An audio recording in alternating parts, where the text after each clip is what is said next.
marks another day of our trip. Everybody's pretty beat after climbing up and down yesterday, doing the hike and whatnot. No matter how much you try to organize,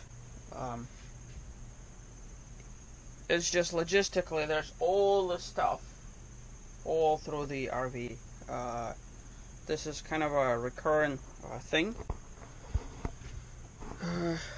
but is what it is. So we have stopped over by the lake for a quick minute, so the girls could go sleep. Not sleep, swim. That's what I meant to say. So I'm gonna mosey over there and show you what it looks like. It's on the other side of the Tallulah Dam.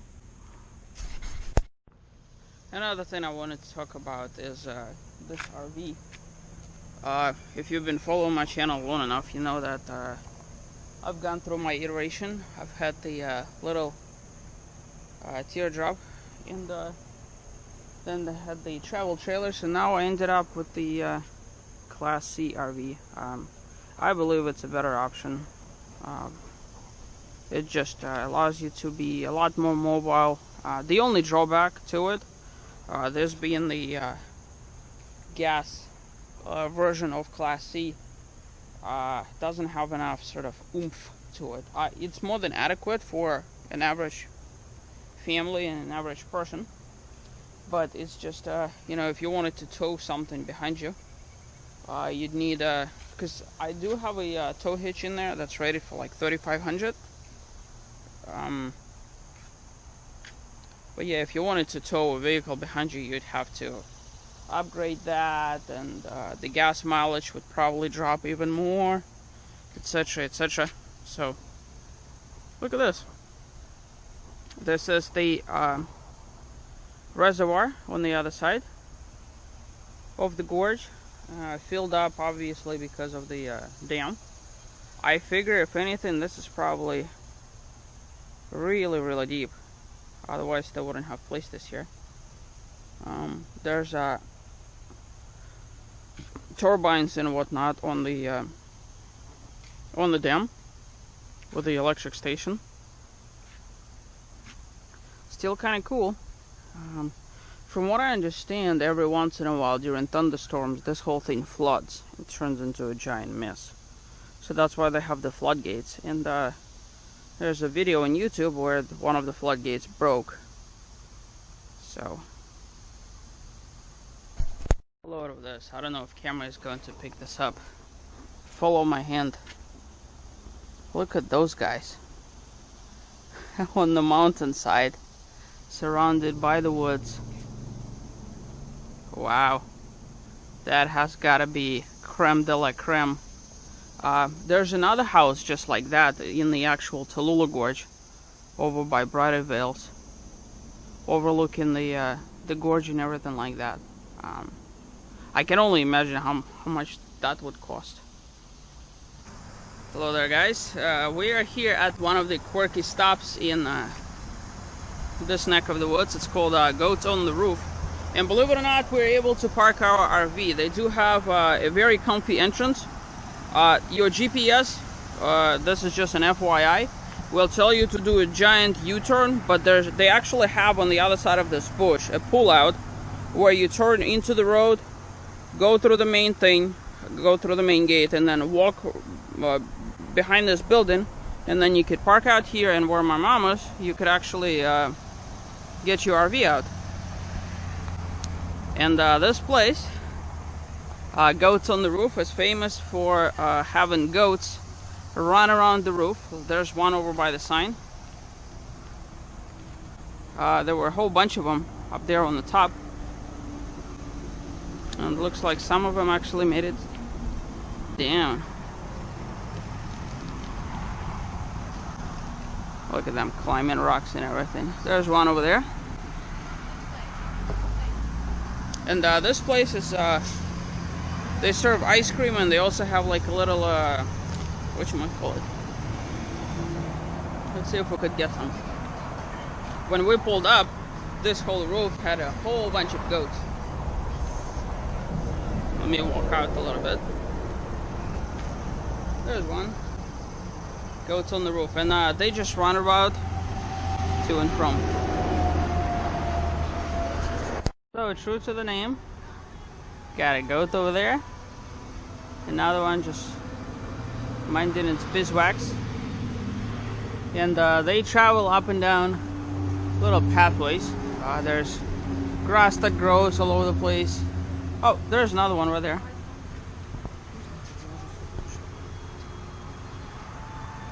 Look at that. He's just checking us out. Look at this guy. Well, for a little touristy attraction, this is definitely worth the stop. Just to kind of relax, unwind, break the monotony of the drive. That's for sure. So this is the ice cream place. My personal pick was the Nutty Goat. And they have some decor and some knickknacks and whatnot. And the goats, being the local attraction, have been wandering out and about. There you can see them off in the back.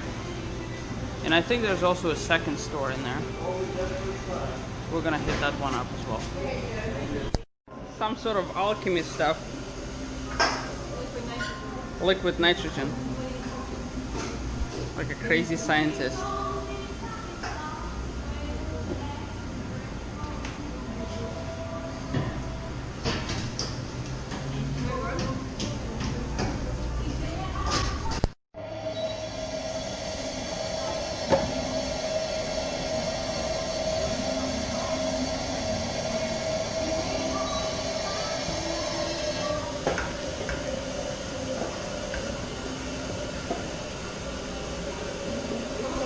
Hello YouTube world.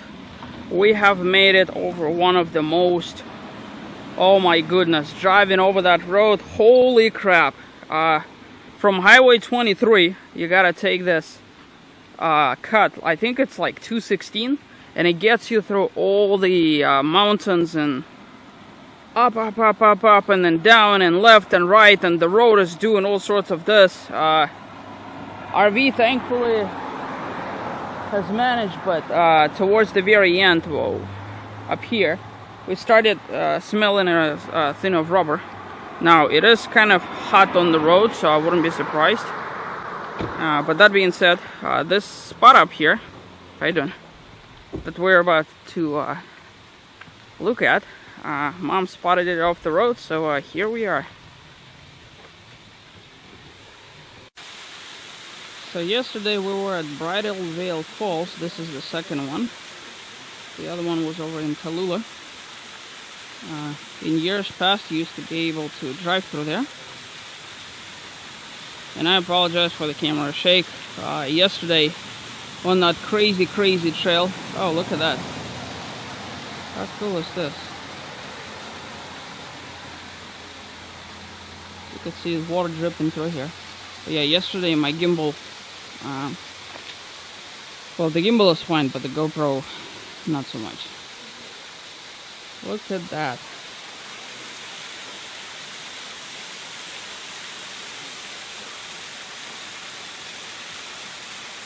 Really pretty. But yeah, in the years past, you used to be able to drive through here. And I'm actually kind of glad that they shut it down to traffic, because it allows people to actually appreciate it for what it is. Alright, so we are at this place called Dry Falls, which are anything but dry.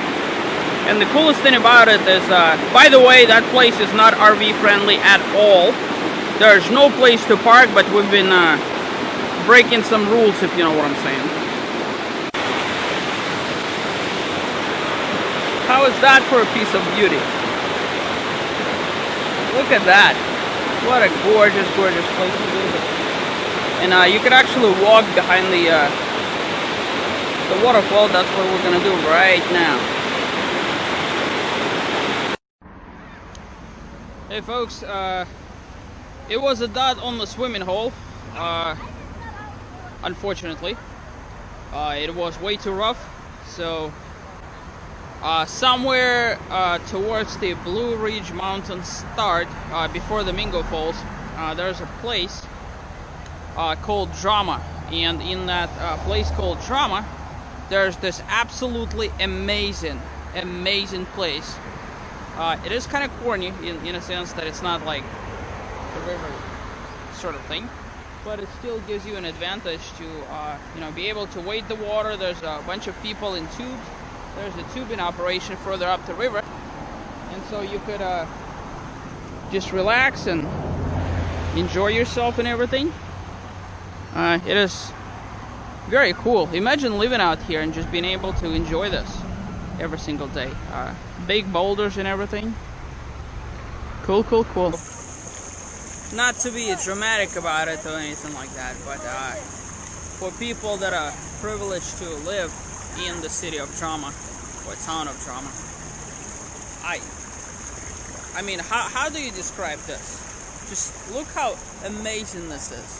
Even if you don't feel like swimming, you can still wade the water, skip some stones, and the fact that you could just pull over and enjoy this. Look at this. Oh, cool! You got like 3 or 4 in there. Cause you just got 2. I got 2. You got the 2?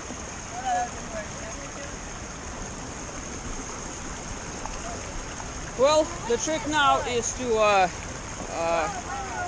enjoy this a little bit more, and then we got a couple of other stops along the way, and eventually make our way into the Smoky National Park. Now a bit of a serious talk. Haven't done the drive through the mountains in RV. Mind you that if you look at it, it's a 23-foot Class C, Chevy based, 3500. It is tough. It is definitely tough. There's a very stark difference between like a mountain road and a mountain road. What people generally picture is like either an interstate or a state road or county road. You know, like right now we're on 19 and 441 over there. And then you get the like Highway 23, for example, when it crosses over all the mountain ridges and passes and everything like that. Oh my goodness. I have a 23-foot rig, just like I said. You could do the drive, but it is tough. It is very tough on your brakes. It's very tough, and you have to balance driving slow and driving fast enough to kind of get over because there's portions where you just flat out go up, and then all of a sudden you go down, and then you go up, and just when the road turns, it doesn't just turn left and right, it also banks. And as you bank in, if you're lucky to be on the outside of the bank, sort of turning left, we've had a bunch of turns where the road turns and banks this way, and there's like a flat rock right up here, and there's also somebody crossing from the other side, not keeping their lane. I think that's pretty much the hardest part of it. We got very close to a couple of people. This is kind of, you could do it, but I really wouldn't recommend it also. But for the trip, it is definitely good. More than likely, you are not going to be able to enjoy a road like that with a rig bigger than mine. It is tough. It's going to be tough, that's for sure. And another tidbit, the dry falls, they are not RV friendly at all.